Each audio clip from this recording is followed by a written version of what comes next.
আসসালামু আলাইকুম। The intelligence investor YouTube চ্যানেলে আপনাদের সবাইকে স্বাগতম। আজকে সকালের আপডেটে প্রথমে দেখাই মার্কেট 11.90 পয়েন্ট মাইনাস হয়ে আছে।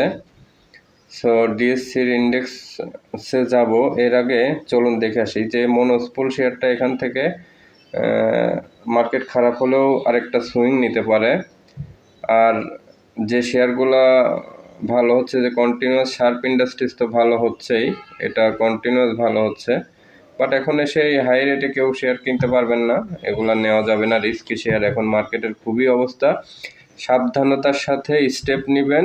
এখন প্রতিনিয়ত আপনাদের এতদিন যেমন শেয়ার কেনার সংগ্রাম ছিল, এখন ঠিক আপনাদের প্রতিনিয়ত শেয়ার থেকে কিভাবে প্রফিট নিয়ে বের হবেন বা লস রিকভার করে বের হবেন এবং ফান্ড ফ্রি করবেন। ফান্ড ফ্রি করলে একমাত্র ঢাকা ডাইং ছাড়া আর কোনো শেয়ারেই এন্ট্রি নেবেন না। সব শেয়ারই মোটামুটি হয় ফান্ড ফ্রি রাখবেন অথবা ঢাকা ডাইংটা কিনবেন, দুইটার যে কোনো একটা। ঢাকা ডাইং কিনলে হবে কি, আপনার রিস্ক নেই, আবার প্রফিট হওয়ার সম্ভাবনা আছে। সো এখানে দেখেন আজকে টেক্সটাইল সেক্টরে 50-50, মানে কিছুটা গ্রিন কিছুটা রেড। এবং ইন্স্যুরেন্স সেক্টরে কারেকশনের পরে একটা নতুন কিছু ফান্ড ঢুকতেছে। সো ইন্স্যুরেন্স সেক্টরে যাদের কারেকশন হয়েছে তারা দেখে দেখে ইন্স্যুরেন্স কিনতে পারেন, এখান থেকে আবার একটু বাড়বে। খুব দ্রুত পড়ছে, এজন্য সে রিকভার নেবেই, এত দ্রুত পড়ার কথা ছিল না। একটা শেয়ার যখন বাড়ার পরে খুব দ্রুত পড়ে যায়, আবার দেখবেন কভারও দিয়ে ফেলে। এই যে এসএমই মার্কেটটা একটু ভালো দেখা যাচ্ছে। তো সব মিলিয়ে চলুন আমরা চলে যাই ডিএসসির ইন্ডেক্সের কি অবস্থা দেখে আসি। চলুন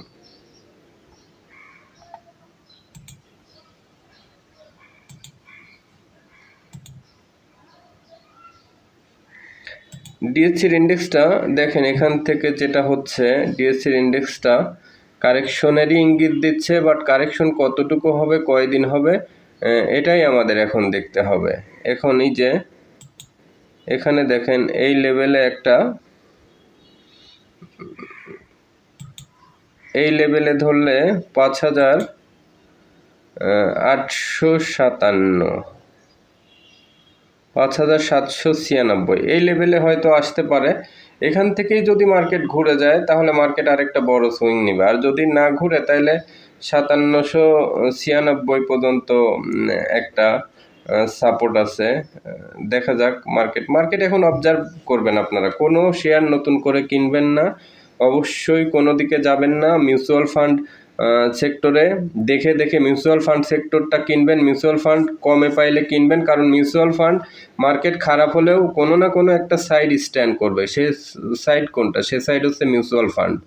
মিউচুয়াল ফান্ড দেখে দেখে সুন্দর সুন্দর করে গুছায় রাখবেন, ইনশাল্লাহ মিউচুয়াল ফান্ড থেকে ভালো প্রফিট পাবেন। আর ওই যে আরেকটা স্টকস দেখাই দিলাম, ঢাকা ডাইংটা এন্ট্রি নিতে পারেন। এর বাইরে আর কোনো শেয়ার এন্ট্রি নেবেন না। মনোস্পুল আছে, এটা ভালো হতে পারে, কিন্তু তুলনামূলক ঢাকা ডাইংটা এই মুহূর্তে সেভ। বাড়ে নাই শেয়ারটা, বাড়ার সুযোগ আছে। আর এখন যত বাড়তি প্রফিটেবল স্টক আছে, আস্তে আস্তে প্রফিট টেক করে ফান্ড ফ্রি রাখেন। প্রয়োজনে পরে 2 টাকা বাড়তি দিয়ে আবার শেয়ার কিনবেন। ফান্ড হাতে থাকলে তো আপনার কোনো লস নেই। সো ফান্ডটাকে হাতে রাখেন, ফান্ডটা ফ্রি করেন। কিছু কিছু ফান্ড, অল্প, সব ফান্ড ফ্রি করতে হবে এমন না, অনেক লস নিতে হবে ব্যাপারটা এরকম না। 2%-এর মধ্যে থাকলে লস নিয়ে ফেলবেন, 2%-এর বেশি হয়ে গেলে আর লস নেবেন না। প্রফিট থাকলে নিয়ে নেবেন, লেভেলে লেভেলে থাকলেও নিয়ে নেবেন। এখন ফান্ড ফ্রি করেন, ফান্ড ফ্রি করতে পারলে সবচেয়ে বেটার। চলুন দেখে আসি এই মার্কেটের ভিতরেও ভালো কোনো কিছু আছে কিনা। যেমন আজকে টপ 20 দেখলে দেখেন সব প্রথম 3টাই টেক্সটাইলের অবস্থান। তো 3টার ভিতরে অলরেডি 2টা বাড়তি শেয়ার, আরেকটা যেটা আছে, এবং 6টার ভিতরে 4টাই জেএমএল ডাইংও টেক্সটাইল সেক্টর। তো আমরা দেখে আসি টেক্সটাইল সেক্টরের আসলে কি পরিস্থিতি। শার্প ইন্ডাস্ট্রিজ দেখে আসি। এই যে শার্প ইন্ডাস্ট্রিজ প্রতিনিয়ত বাড়তেছে। এরপরে দেখে আসি ফেক ডিলটা।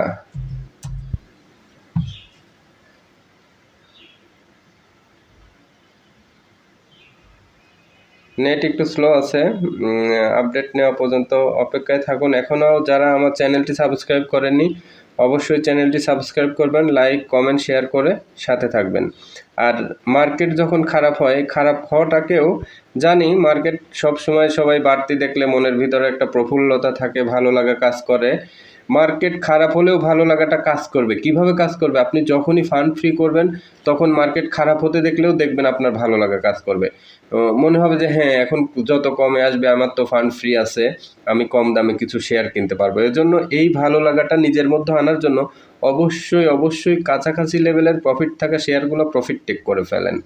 কিছু ফান্ড অন্তত 30-40 হাজার 50,000 ফান্ডও যদি ফ্রি রাখেন, 10,000 20,000 ফান্ডও যদি ফ্রি রাখেন, তাও আপনার ভালো লাগবে যে হ্যাঁ, এই টাকাটাকে আমি একটু কম প্রাইসে শেয়ার কিনতে পারবো। এটা আসতেছে না, কুইন সাউথটা দেখি।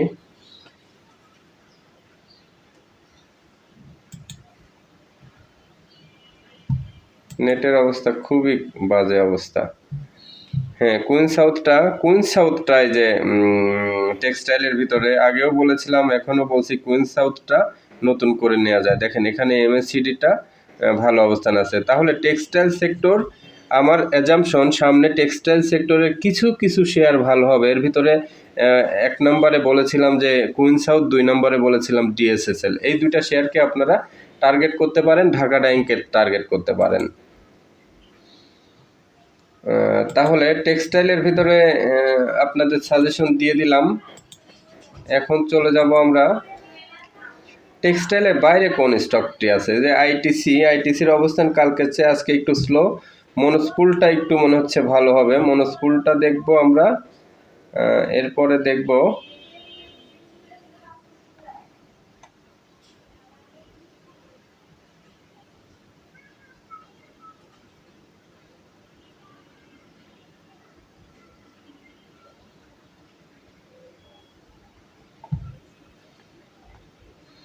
মনোস্পুলটাই দেখে আসি।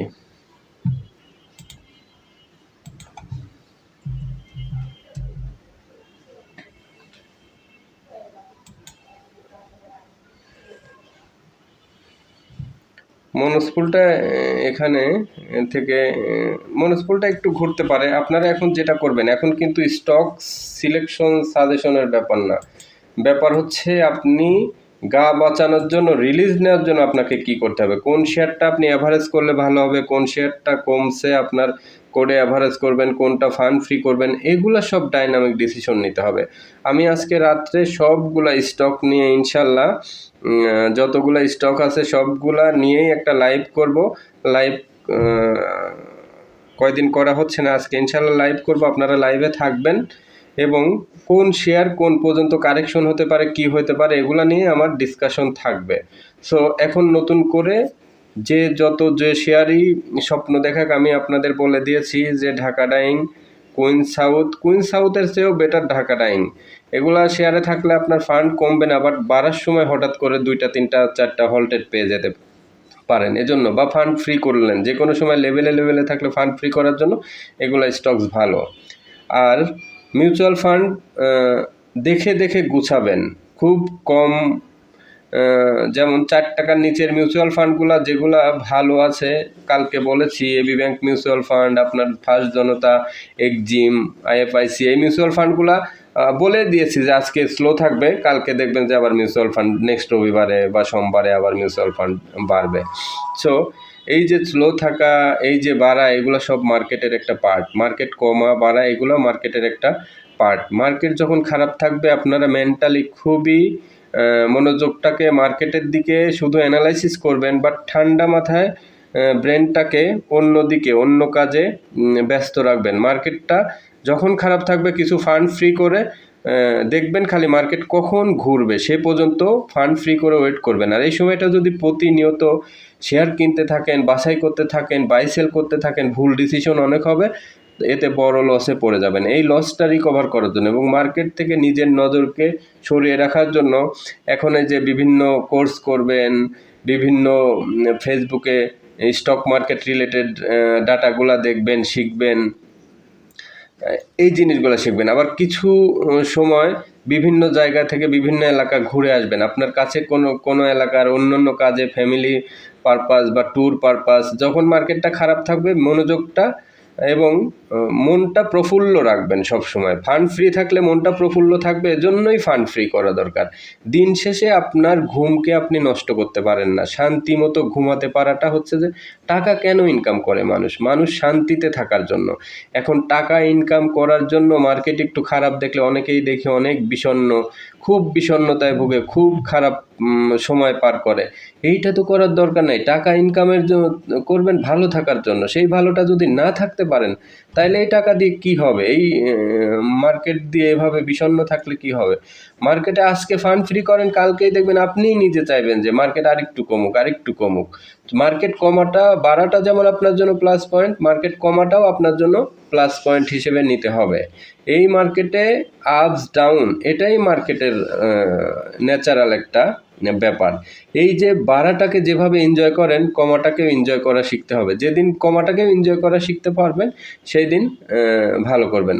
আর এই মার্কেট খারাপ থাকা অবস্থায় আমাদের কোর্সটা করে নিন, যাতে মার্কেট ভালো সময়ে আপনারা অনেক ভালো প্রফিট করতে পারেন। অন্যরা যদি 10% প্রফিট করে, আপনাকে করতে হবে 20% প্রফিট। অন্যরা যদি 20% প্রফিট করে, আপনাকে মিনিমাম 30% প্রফিট করতে হবে। মার্কেট রেসে আগায় যেতে হবে। আবার অন্যরা যখন লস খাবে, ফান্ড হারায় ফেলবে, তখন আপনাকে লস মিনিমাইজ করতে হবে। অন্যরা যদি 10% লস খায়, আপনাকে লস খাইতে হবে 2-3%। কীভাবে লস মিনিমাইজ করা যায়, কিভাবে প্রফিট দ্রুত করা যায়, কিভাবে আপনার ফান্ডটাকে ইয়ারলি একটা ভালো প্রফিটেবল জায়গায় নিয়ে যাওয়া যায় লং টার্মে। ওই যে আমাদের একটা কম্পাউন্ডিং থিওরি আছে, 1 কোটি টাকা 30 বছর পরে 837 কোটি টাকা হয়। তো এই থিওরিগুলা মিলিয়ে ইয়ারলি একটা লং টার্মের কিছু ফান্ড থাকবে, শর্ট টার্মের, মিড টার্মের ভালো অ্যানালাইসিস করবেন। রেগুলার আপনার ডাটাগুলো অ্যানালাইসিস করতে পারলে এই মার্কেটে কিন্তু অনেক ভালো করার সুযোগ আছে। এই যে দেখেন, এখন স্ক্রিনে ইবনে সিনা যাচ্ছে। এই যে খারাপ মার্কেটে ইবনে সিনা কি আপনি বেচবেন? কখনোই না। মনস্কুল বেচবেন না, মুন্নু অ্যাগ্রো বেচবেন, ঢাকা ডাইং বেচবেন, এই ধরনের শেয়ার কিন্তু আপনার বেচতে হবে না। বেচতে হবে কোনগুলা? যেগুলো অনেক বেড়েছে, হঠাৎ করে মনে হচ্ছে যে কারেকশন হবে। যেমন ইস্টার্নলুক প্রফিট আছে অনেক, ইচ্ছা করলে নিয়ে নিতে পারেন, আবার হোল্ডও করতে পারেন। এরকম যেগুলো প্রফিট আছে, যেগুলো মনে হচ্ছে রিস্কি, বেড়ে গেছে, এগুলা থেকে, যেমন জেনেক্সিল আমাদের প্রফিটেবল আইটেম, প্রফিট নিয়ে ফেলতে পারেন কারোর কোডে থাকলে, এরকম। তো ঠিক আছে, আজকের ভিডিও আর বাড়ালাম না। সবাই ভালো থাকবেন। আর আমাদের কোর্স অফার থাকবে। এই অবসর সময়গুলোকে কাজে লাগান, কোর্স করে রাখেন, ভবিষ্যতে কাজে দিবে। আপনাদের প্রতিনিয়ত নিজেকে ডেভেলপ করুন, প্রতিনিয়ত নিজেকে গতকালের চেয়ে আজকে আপনাকে আপডেট করুন, মার্কেটের সাথে আপনি তাল মিলিয়ে চলুন। ইনশাল্লাহ আপনি মার্কেটে আপনিই উইন করবেন। ঠিক আছে, দেখা হচ্ছে রাতের ভিডিওতে। আল্লাহ হাফেজ।